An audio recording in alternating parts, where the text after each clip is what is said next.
Edition. Good morning and welcome to Spiritual Alchemy Energy Transfigurations, the podcast with Julianne Guthrie-Smulson. The AM edition today. I'm still waking up and it's almost noon. Today we have Christian Gonzalez-Reyes with us to discuss what he's been doing. He's doing some really interesting things. Thank you for being here today. Thank you for having me. Would you please share what you do? A profile can only tell you so much what you do. It's very limited in the scope of what you can share with people. So this is a platform for you to be able to tell us, you do Reiki and you work with curses and spells and tarot. What I really like to do is all kinds of energy work. I found out early on that I had this unique ability to, as a little kid, I had those imaginary friends, and I would see them, but other people wouldn't.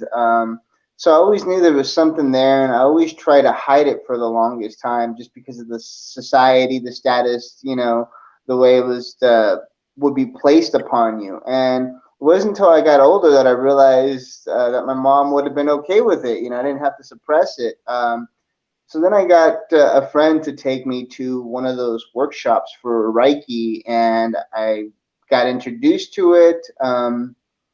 Long story shorter, I started practicing it, and I got into Reiki. Due to Reiki and going to crystal shops and those metaphysical shops, I came across this place in Temecula called Lady of the Lake, and that's when I discovered tarot.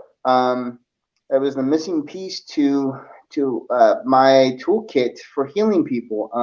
I have all my smudging feathers, and of course my abalone shell with my little palo santo, and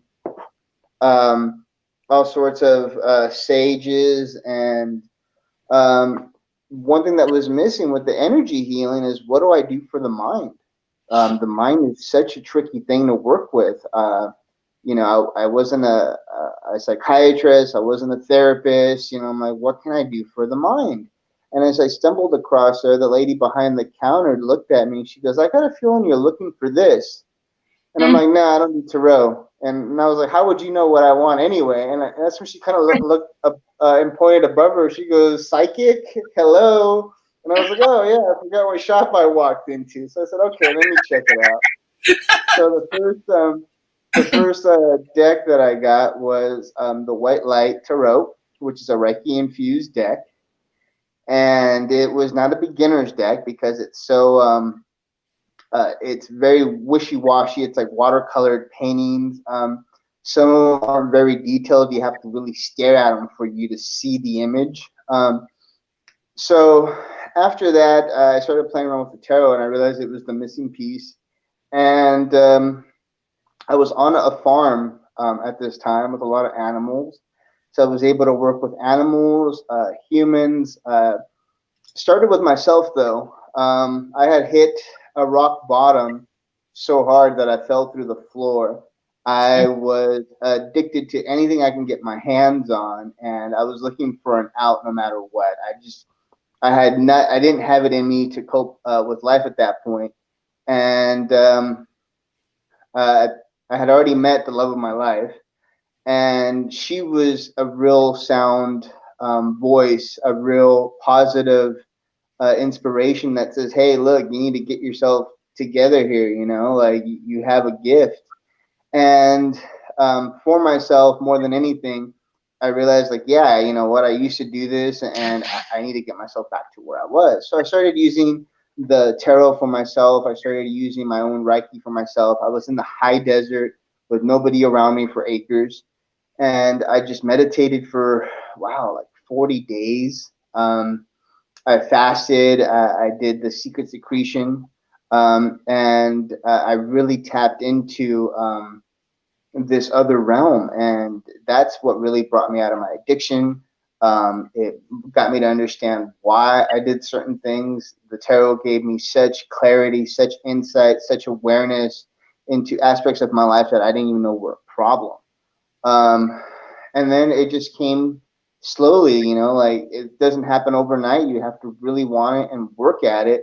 Eventually, I got booted off the farm, a whole bunch of drama there. And I ended up going to AA and NA meetings and recovering out of my car before coming to Switzerland. So now I'm here in Switzerland. I'm doing tarot and Reiki here.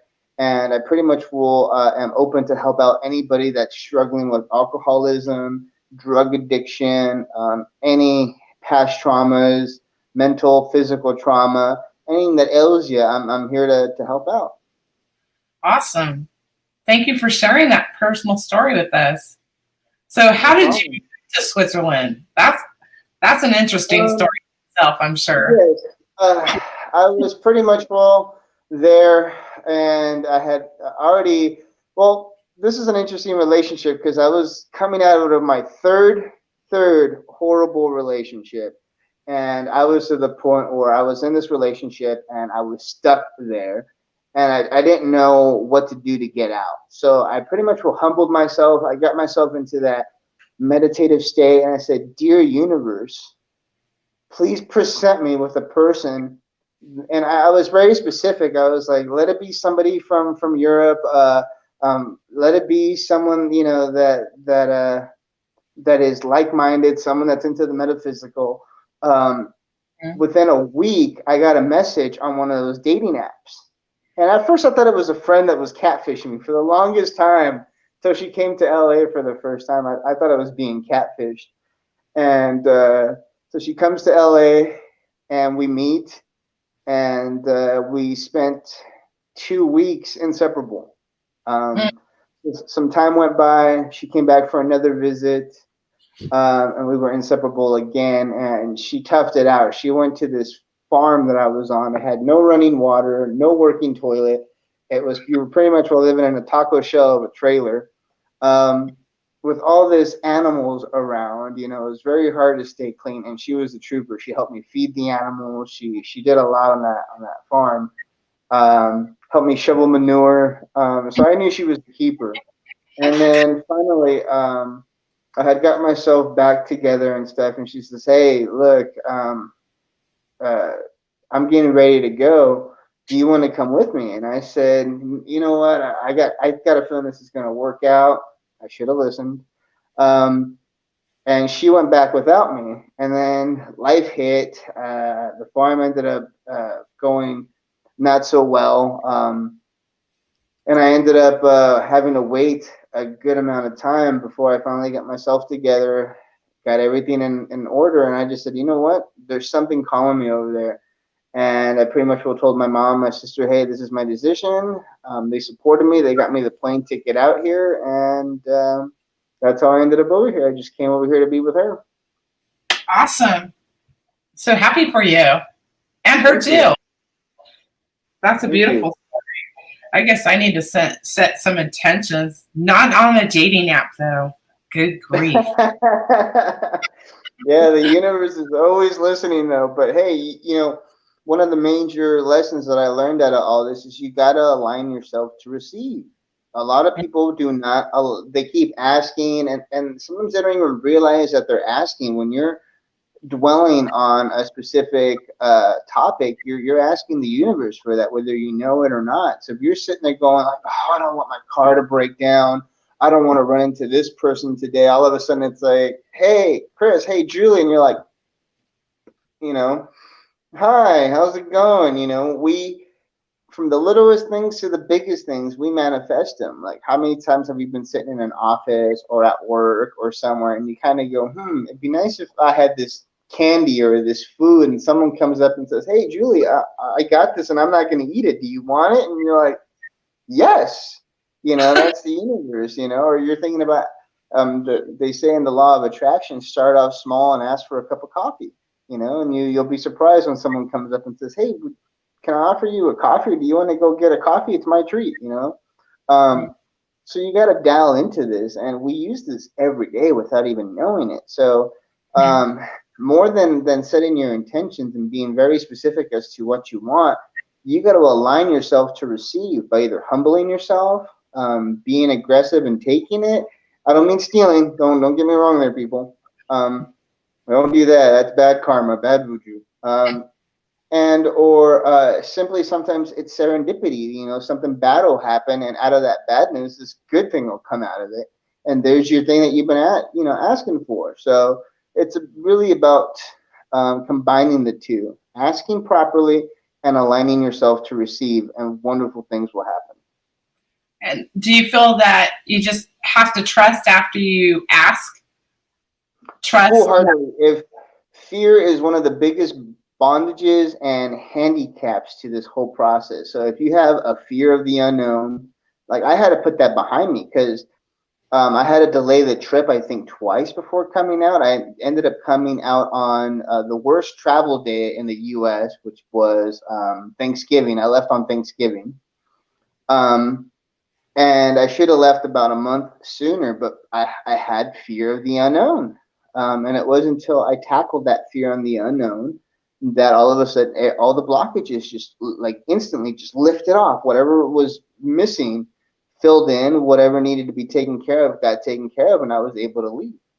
So it's having fear of the unknown is going to prevent you from accomplishing what you want to accomplish. You got to trust in the process and know that the universe will never let you down. Whatever obstacles are put in your way is a lesson that you needed to learn. And you always got to remember that you signed up for this. Before you accepted your contract and came into this life, you already knew you were going to go through these obstacles. So there's no one to blame but you, because you pre-chose. We have free will in that too.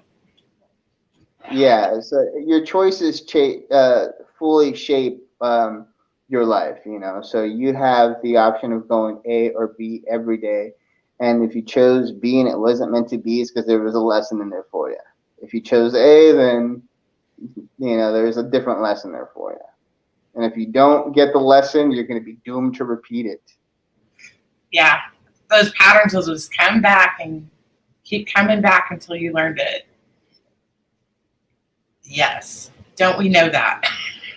When we're more aware, we can see those patterns, and it's like, oh man, I got to deal with this now.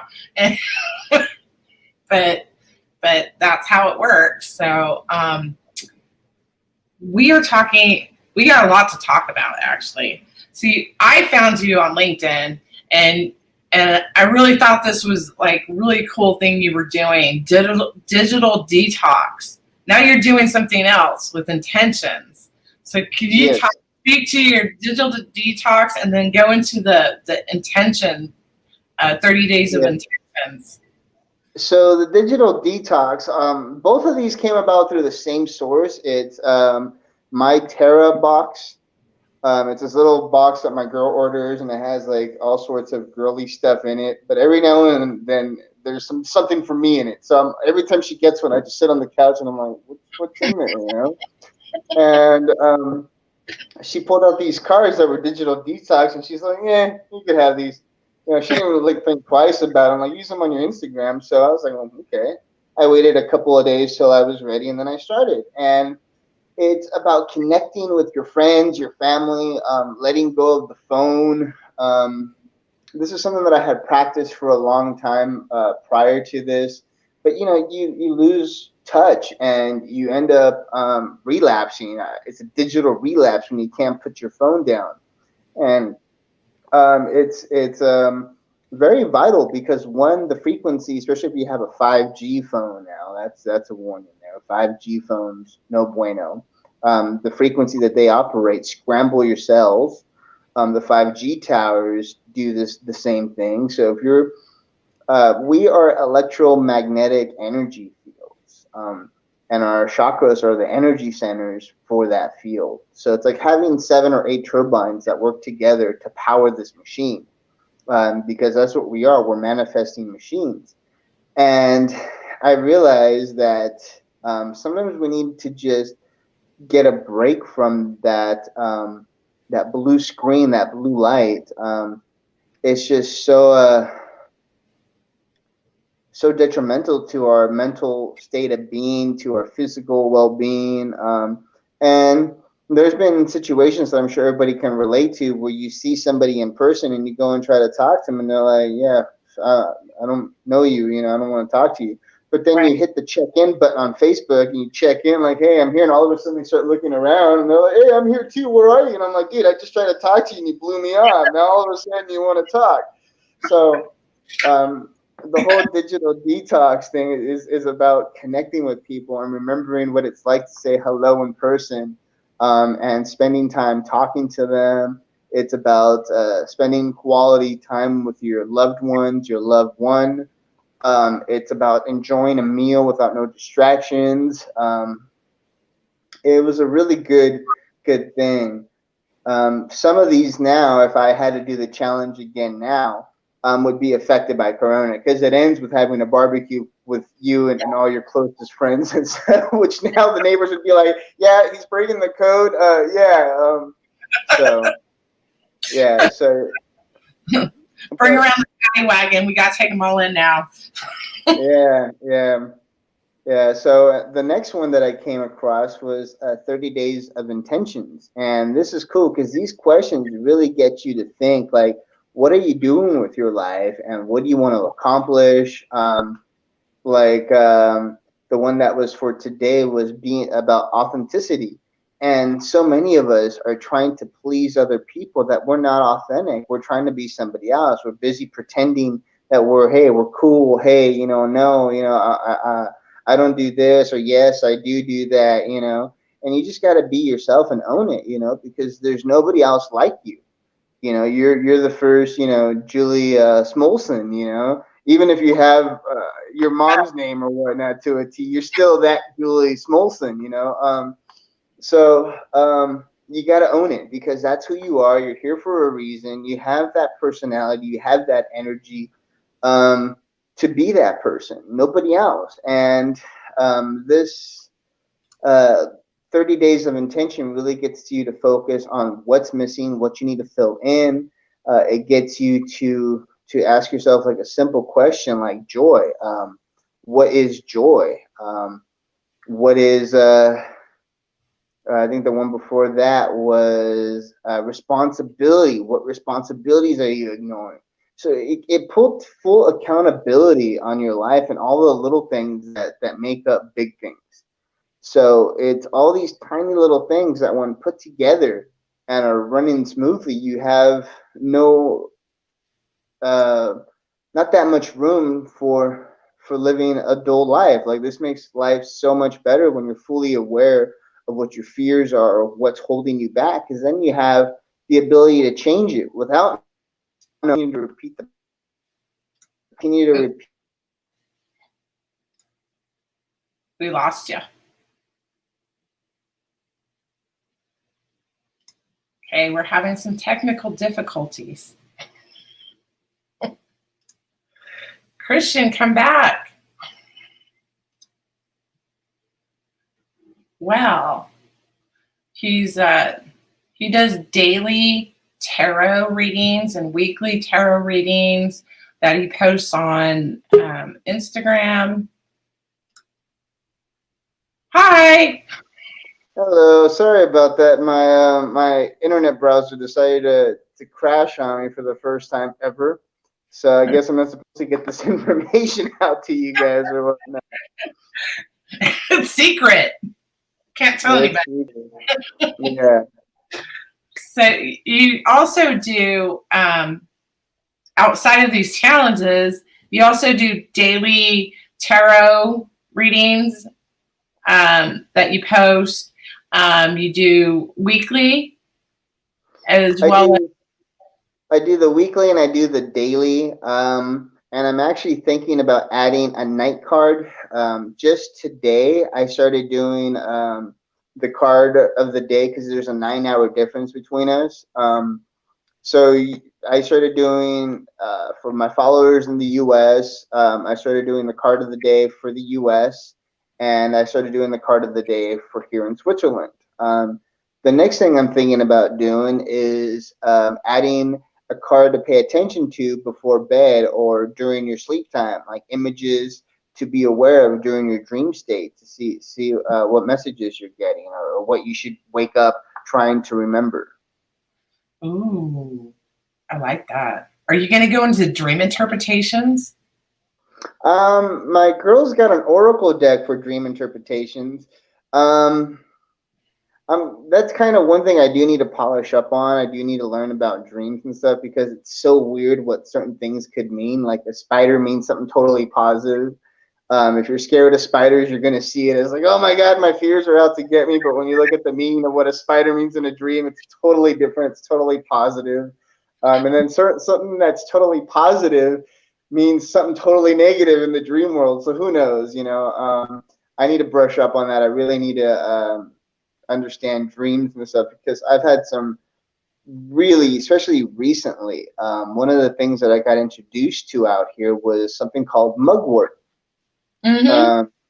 And if you make a tea out of it, especially if you find like a hemp tea too, that over here we have these cool little hemp bags, and you're not going to get stoned, but it is going to relax you. And I mix the two. I do a lavender tea bag. I do one of the hemp bags, and then I do what's it called? A little bit of mugwort in there. And I'm telling you, those are some lucid dreams where I wake up going like, how did I get here? I was just, oh wait, okay, I'm awake. You know, like you don't even know they're that good, you know? Have you ever used that for a meditation? A couple of years ago, I went to a center and it was a woman's night and we did this meditation and it was we meditated without the influence of mugwort, and we didn't ingest it. We inhaled the smoke from it, so it was burning. And there was also the woman had made satchels, and so the difference was huge when we did these meditations. So I'm a little bit psychic, so I got a lot of psychic information from using the mugwort. Have you had the same experience with that? I've gotten visions. When I first took it, I think I had let my body get used to it for about a week, and I decided to ask my girl if we wanted to meditate. And I remember at the end of the meditation, I got woken up because she moved off the couch. But I was fully aware of what was going on when I was woken up. And she's telling me, oh, like you were snoring. You fall asleep, and I'm trying to meditate with you, and then you're sleeping. And I was like, no, I was in a different spot. Like my body might have been sleeping, but my mind was fully somewhere else with like some kind of guide talking to me about my bullshit. I'm very disappointed in what I'm doing. And so and she's here, you know, and I'm like, no, I felt you get off the couch. You went and did this, fully aware of what she did before I got woken up, you know, quote unquote. So yeah, it really, really transcends your consciousness to a whole different level if you're open to receive it, if you're relaxed enough, you know. I've talked to another friend on Insta who was just asking about it, who says, you know, they've tried it and it hasn't worked for them. Mm-hmm. So it depends on a couple of things, because one of the things that I was recently introduced to, of course, are intentions. So these are all sacraments. I see them as sacraments, no matter how intoxicating or how not intoxicating it is. And I place intent on for what I want out of it. So I hold it in my hands. I try to meditate with it if I can, or if I'm going in the cupboard, I go ahead and I grab it and I close my eyes and I say a little incantation or a prayer, and then I use it. And that gives you a much different effect than just grabbing it and tossing it in some boiling water and then drinking it. So I recommend to people, make sure you go ahead and place intent on anything you're going to use. For a while there, I don't know why I stopped. I guess I was not mindfully eating. But one of the things that I was doing about a month or two ago is I was doing the Reiki symbols over my food. And that really does, I felt a difference eating after placing the Reiki symbols over my food and then saying the alchemist prayer, which is, dear universe, allow this food to nourish the mind, body, and spirit. Whatever is no good, allow it to pass without doing any harm. And yeah, I need to get back into that, because that's with food, with anything that you're using, your body's a temple, and you gotta make sure you're putting in the right stuff the right way. But as far as mugwort goes, yeah, I highly recommend it to anybody that's willing to lucid dream, anybody that's open to visions, anybody that's clairaudio, clairvoyant. It's an amazing little herb. Yeah, it is. I keep it around now. I love it. It's good stuff. You can make a satchel to sleep with too. So you can put Yes, it I heard about that. Under your pillow, yeah. Yeah. Are you an empath as well? I am an empath. I'm not one of those HPSs though, but like my girl noticed, like if there's something sad on TV, I'll start crying. I'm kind of a desensitized empath due to what I experienced in my life. So certain things don't affect me like a normal empath would. But other things do. Like I can't stand cruelty to animals. That's why I'm vegan.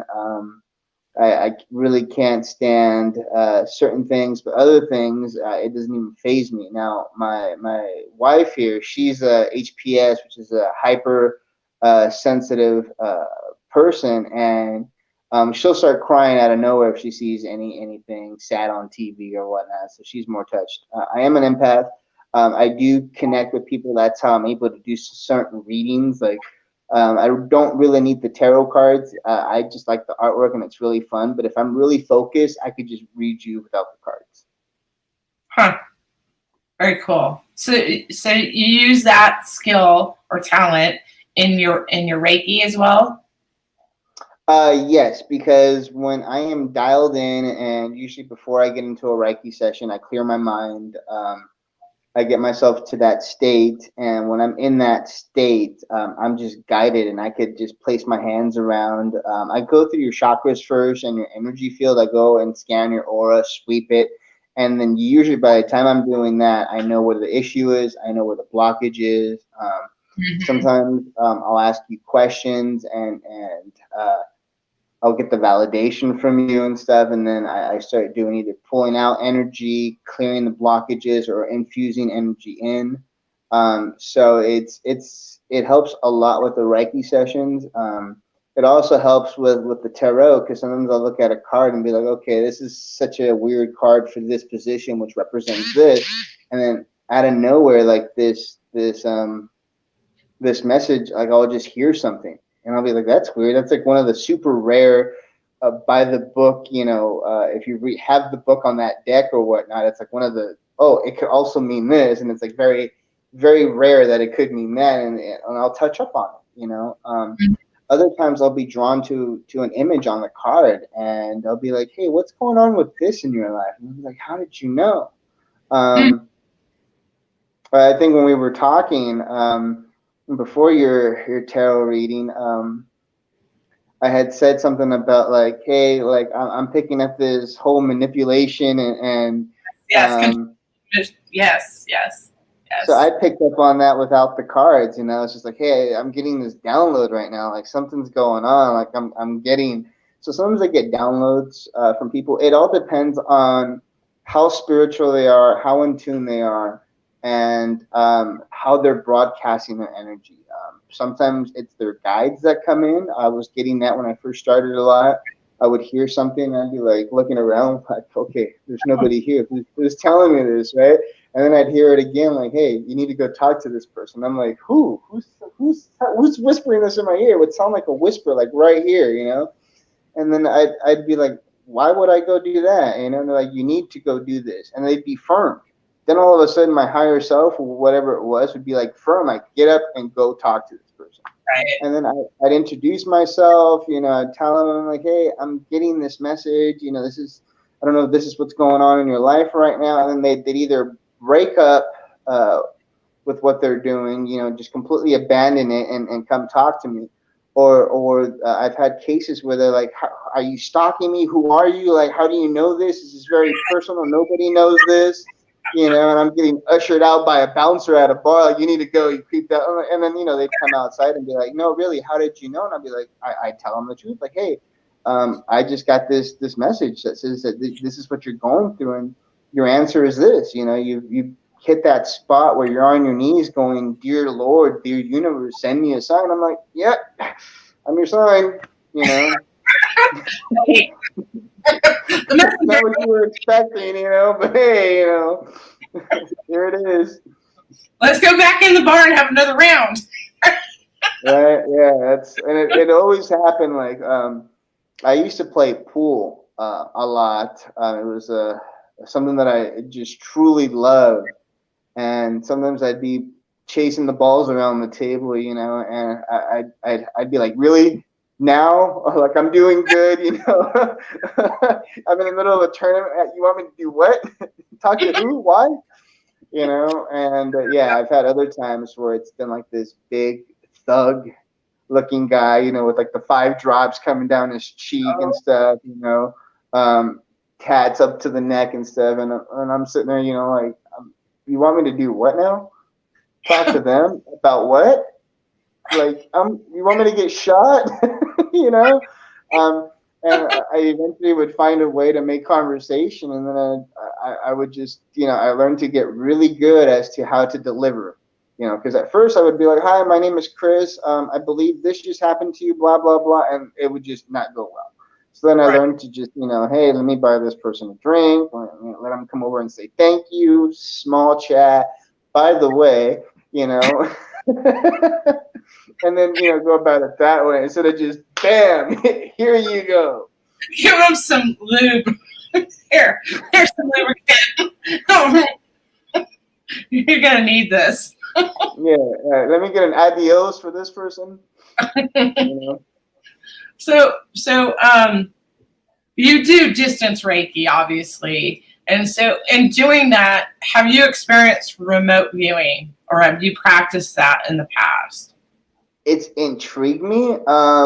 When I was in the desert, about a little over a year ago, I was meditating, like I said, for a long period of time, for long periods of time. So not only did I have days of consecutive meditation, but those days were filled like with between 4 to 6 hours of just sitting in a spot, just meditating. I had come out of one of those meditations, and I remember being in the kitchen of the trailer, and I was trying to find a seasoning or something, and I remember seeing the full. It was kind of weird, like, you know, the Day of the Dead, the sugar skulls and all that, right? So I remember seeing the faces painted on these people, but they were wearing like, hey babe, what's that thing that the Arab women wear? The wrap? Hijab.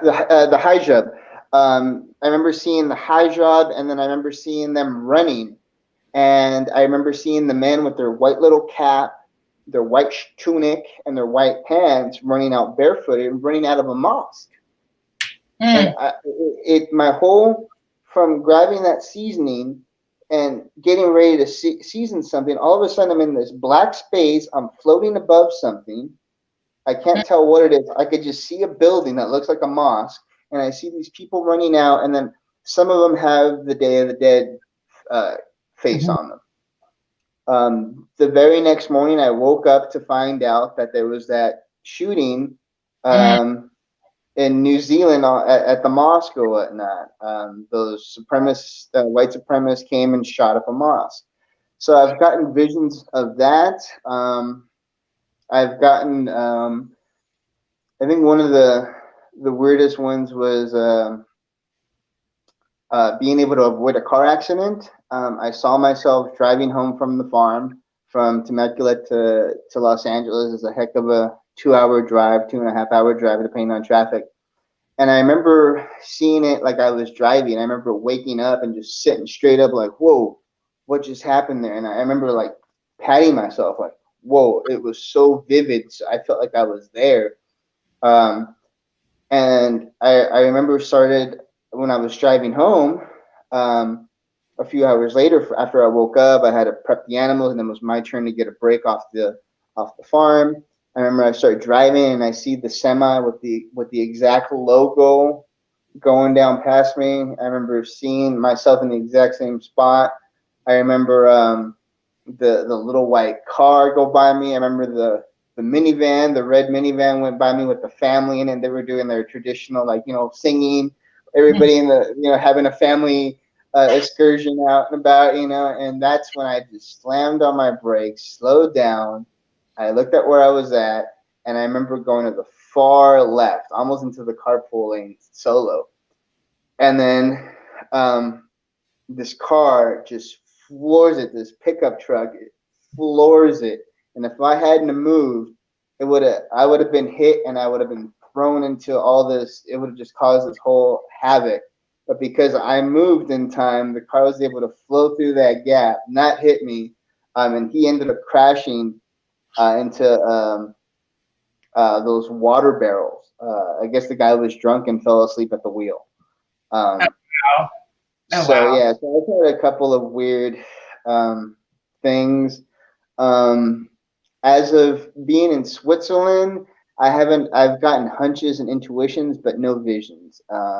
It's been I've been waiting. I've just been patiently waiting.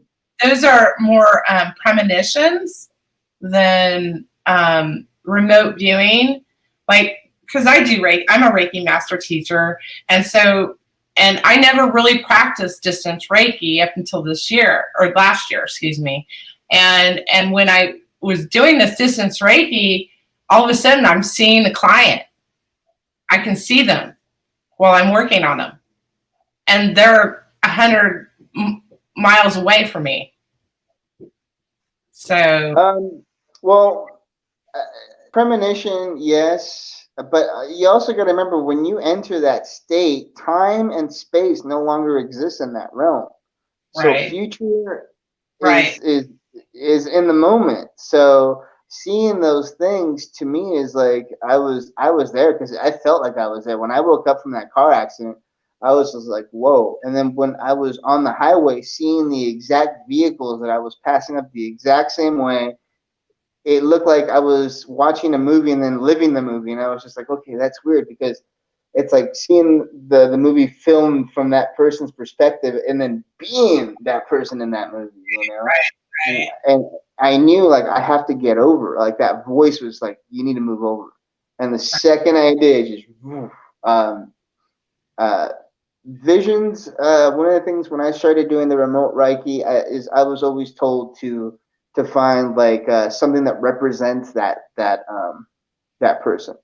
I've always asked my clients to send me a picture of themselves, and I usually ask for a head to toe picture, and then I visualize them as I'm doing the Reiki, like they're right there in front of me.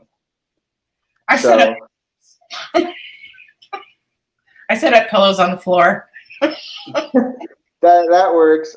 Sometimes I remember one time I did a chalk line, and I had some friends come over after, like, what are you doing, dude? It's Reiki, trust me, it's not what you think, I'm just trying to wipe it off real quick. So don't use chalk and make an outline of yourself, right? Don't trace yourself out on the floor. It just doesn't. If you do, make sure you got a good vacuum, a good brush, broom, something handy. Clean that out immediately after. Don't leave your chalk line on the floor. I have some friends that did it with masking tape, but the head was dismembered and it was across the room, and there was an outline of the head in the room. Oh my goodness. Oh, okay, let's get back on track. How about spells and curses? How did you get into spells and curses and working with those? Early on in my Reiki thing, I encountered some people that were very traditional from different ethnic backgrounds. And one of them, I told them, hey, I'm just learning. I would like to practice. And they said, so you're like a shaman? I was like, I guess, I'm not really sure.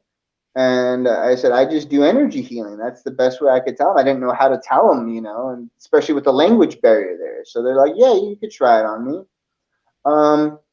Then I went through my Reiki stuff, and I came across this thing on Pinterest with cutting the cords, and it tied into Reiki. And I learned, they were my guinea pig. I learned how to try it.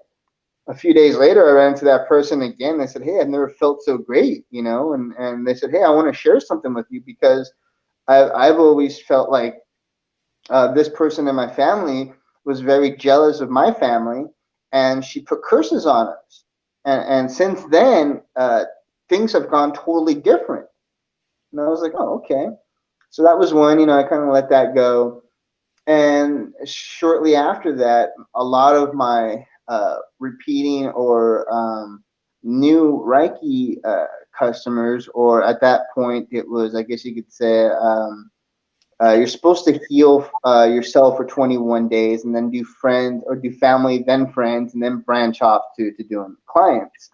So I was in that stage of doing the family and friends, and I had someone came in, and that was, they were like, no, that's voodoo and stuff like that. I'm like, hey, I do white magic. And they're like, well, okay, I guess that's fine. So I came across it just from dealing with people who had had this thing in their head that someone had put a curse on. And I said, okay, well, I always believe that if someone puts a curse on you, someone can remove it.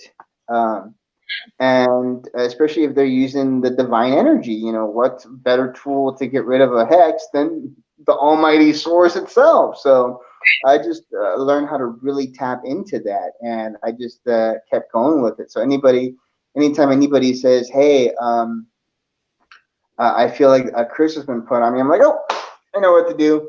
So,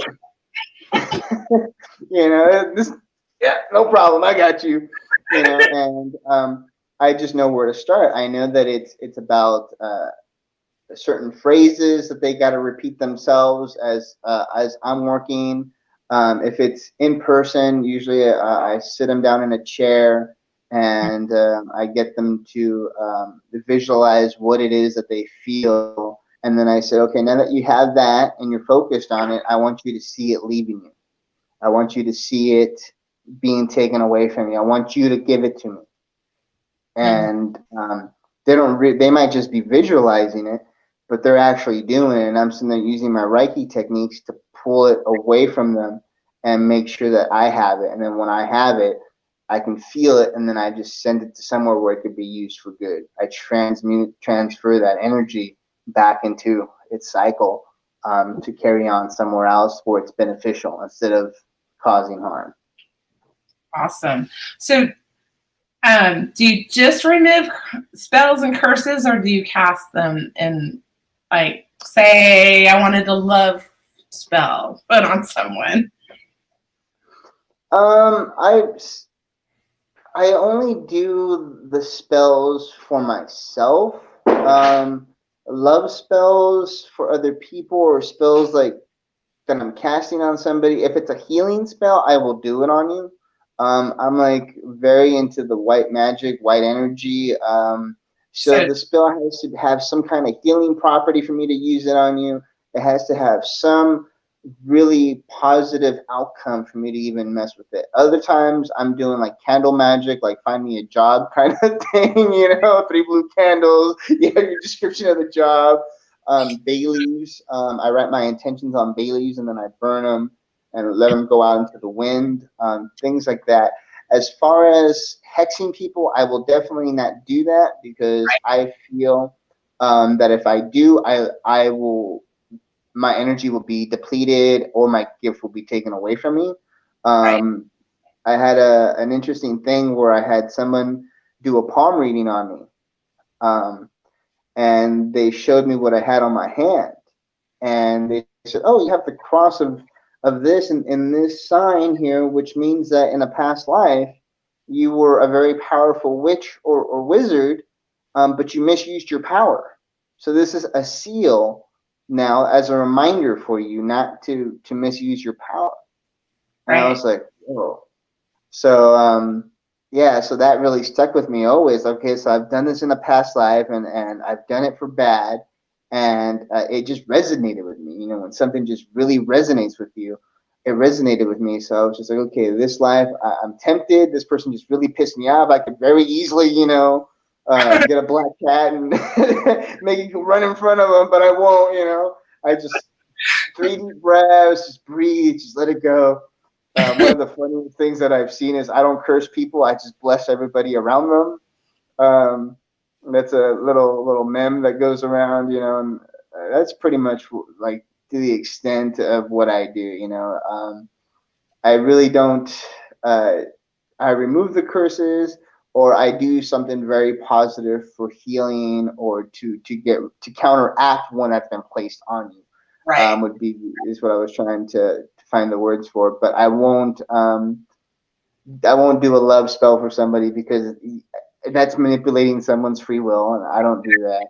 Exactly. So I just wanted to make that distinction here so our viewers understand what you do and what you don't do. So, yeah, I don't manipulate anybody's free will. Like with you, I always ask you if this is okay to do. yeah, I always ask for permission, and then I make sure I establish boundaries for both of us. Like, hey, I want you to do this. If this doesn't feel comfortable, let me know. I have alternatives. So I make sure I really, I always take my clients' interest in, before my practice, and make sure that they always come out feeling comfortable, secure, and safe. I never want them to feel like anything bad was placed on them or anything was taken from them. I've had a bad situation where in California, where somebody in one of the groups that I was going to was trying to get better, and they found out that I did Reiki through somebody else in the group, and they wanted to try it. yeah, So we went to a park, and I gave him a Reiki session. After that, I heard through the grapevine that, oh, this so and so is saying that you stole his mojo and stuff, and now he feels weird, and he feels like you took something from him. And I'm like, the only thing I took from him was negative energy. And so if he's really that attached to it, we feel something's missing. Like, that should tell you his state of mind. So I've had that, and that's where I draw the line as to all that. but that comes about when you do Reiki on someone. I mean, that was my personal experience, is that I felt messed up for a few months after I had my first couple Reiki sessions, because I had a lot of stuff to let go of. So he was probably in that sort of state or similar state, or, he's probably trying to figure out what he's got to let go.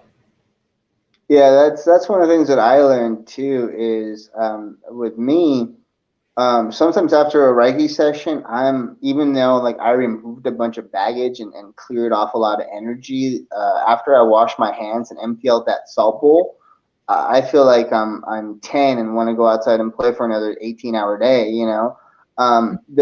I usually get more charged after a Reiki session than most people do. Some people do a Reiki session and they feel drained. Me, since I know I'm a conduit and I'm allowing this source energy to flow through me, it kind of like, after the valve has been shut off, like it's still stuck in the pipe. So I'm sitting there like, okay, I want to do something. Anybody else want a session? I'm good to go. And other people are just like, oh, I'm so drained, I'm so tired, and I'm like, well, what did you give the person? How much of yourself did you give? So everybody's different. Some people, I've seen a girl that was at another metaphysical shop, who was looking for how to protect herself, because she would end up taking the energy and holding it for 3 to 4 days, and she was just really affected by it. And I said, you really got to try cleansing and letting go of it the second you're done with the customer. And I told her about the little bowl of salt, which she was not aware of. So she didn't know to have a little water bowl filled with salt and dumping that down the drain and then washing your hands and saying, I let go, I send this to somewhere it could be used for good. She tried that, and that changed for her. So everybody's different. There's some people that carry some really heavy weight on them that's very toxic, very toxic family that they come from. So, and there's other people that have never suffered a day in their life. You know, they're born with that silver spoon in their mouth, and they don't know what a bad day is. You know, they think a bad day is when they drop their iPhone and crack their screen. You know, it's just like that's their bad day. You know, They got the wrong order at Starbucks. yeah.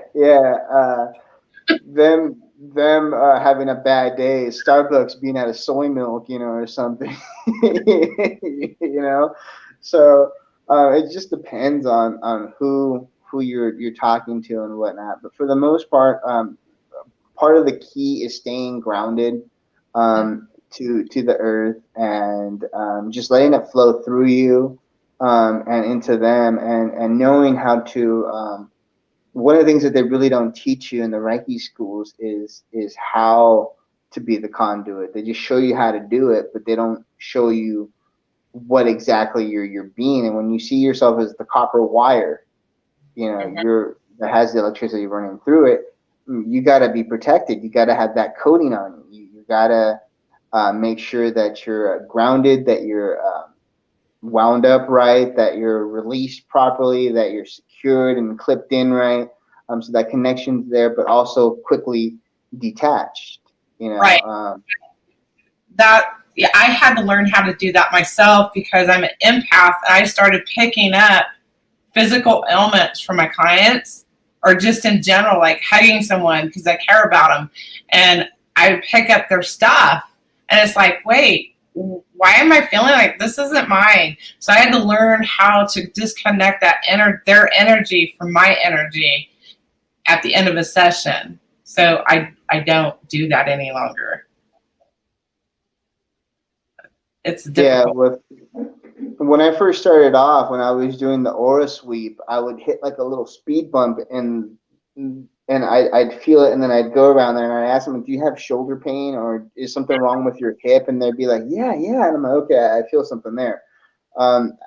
After a year or so of practicing and taking on customers, clients, then I would feel, as I'm doing this swipe, I'd feel this weird like tingling inside my knee, and I'm like, you know, I'm at their head, and I'd feel it in my knee right away. And I'm like, do you have any kind of knee pain? And they're like, yeah, I just had surgery. And I'm like, oh, okay. Other ones, I'm like, hey, what's wrong with your rotator cuff in your shoulder, your left shoulder? And they're like, oh, it's all bad. Like, look. And then they, and I'm like, oh, you know, I'd start feeling it right away as well. You know, I would know exactly where the ailment is, and I would barely be at the very opening stages of the, okay, here's your Reiki session, let's do it. I'd make it to the neck, and I'd be like, okay, I'm feeling it. I'd feel everything. Like I would already intuitively know, like, okay, this is what's physically wrong. And then I'd get weird. I would see colors for the chakras when I knew there was a blockage. You know, so if I'd see pink or green, I knew they had a lot of heart trauma. If I see purple, purple or blue, I knew it was either the throat or either. Most of the times it was that they were too nice and they couldn't tell somebody, you know, no, they couldn't say no. They had a lot of thoughts that were troubling them, a lot of mental anguish or mental trauma. Yeah, so I would really see, I had one guy where I saw a lot of red, and I said, hey, man, are you, of course, you know, they always deny it sometimes because they want to save face. But I had this one guy, I'm like, hey, man, are you like really sexually active, or like, are you very lustful? And they're like, oh, no, you know, just average. And I'm thinking, no, the amount of red that I'm seeing, and like the voice that I'm getting with it is like, dude, you need to like tone that down a little bit, you know? And they were kind of shocked that I knew that. And they're like, at the end, they were like, yeah, so you really picked up on that? And I was like, yeah, man. And they were surprised that I was able to like tune in on it. I've had a lot of people that I've worked with, especially the females. I usually, a lot of their stuff is usually, I see the pink or the green. So I know recently around that energy healing, that they've suffered some kind of heartbreak loss or some kind of emotional trauma. And I just see, if I see a lot of green, that means it's healthy. If I see like a lot of pink, that means it's like it's connected to some deep, root that needs to be worked on, and it's not like a quick fix. It's like something they have to process and forgive and let go, accept their role in it. So it has a whole bunch of stuff, So I see colors when I'm doing certain things. Do you visually see the colors? Yes. Like my whole I've had it to the point where all of a sudden everywhere I look is purple. Everywhere I look has like a green hue to it, a blue hue to it, a blue tint. It's like a filter on my eyes. Interesting. I used to work with my eyes closed. Now I keep them open. And when I first did that, I don't know if you had this experience. You see that gray static around somebody? Yes. So that's exactly what I've seen before. I haven't seen colors like you have, but that's cool. We have a few minutes left, and viewers disappeared. I don't know if you want to pull a card for me today. If you have a deck. So, I don't know who popped in the room, but he's going to pull a card for me. I don't know if anybody's looking to have a card pulled today. Just reply in the chat if you're looking for a card.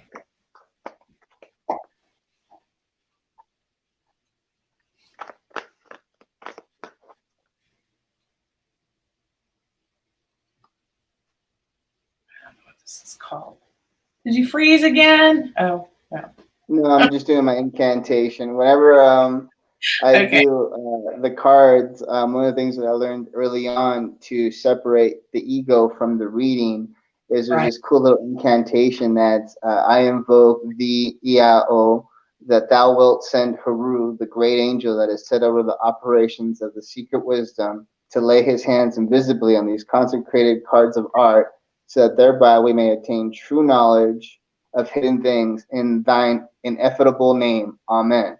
So, and then after that, I said, hey, just please give me a card of to reflect whatever they need to know, or I asked a specific question that my client is asking for. So let's see what we get for you today. Happy, happy, happy.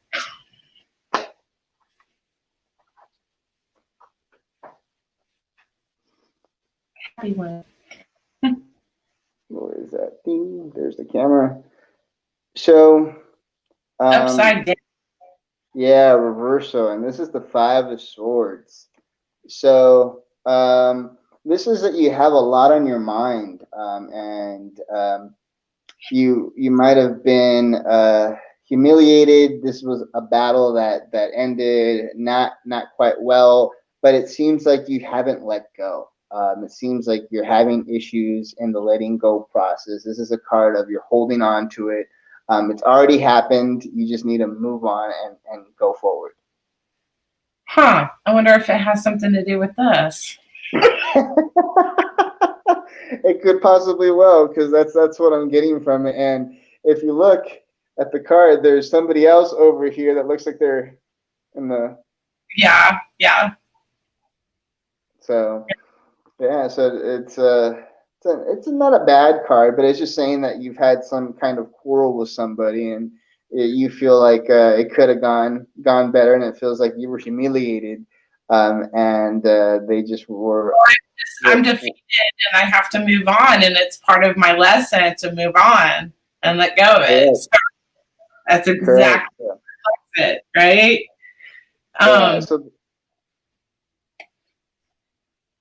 Anyways, we're down to the last wire here. You can go visit Christian Gonzalez-Reyes on LinkedIn, and then you can also catch him on Instagram and by email. right here. So if you want to have a curse or spell removed, which I highly recommend because I can attest to it working, or a card reading, which is, she's an awesome card reader. Go see Christian. You need Reiki, go see Christian. Visit him at LinkedIn, Instagram, or by email. And I want to so much. Thank you for being here. I want to thank our viewers on this AM session of Who Am I? Spiritual Alchemy Transfigurations. And this was some woo-woo for your boohoo. Thank you. And we'll see you tonight at 7 p.m.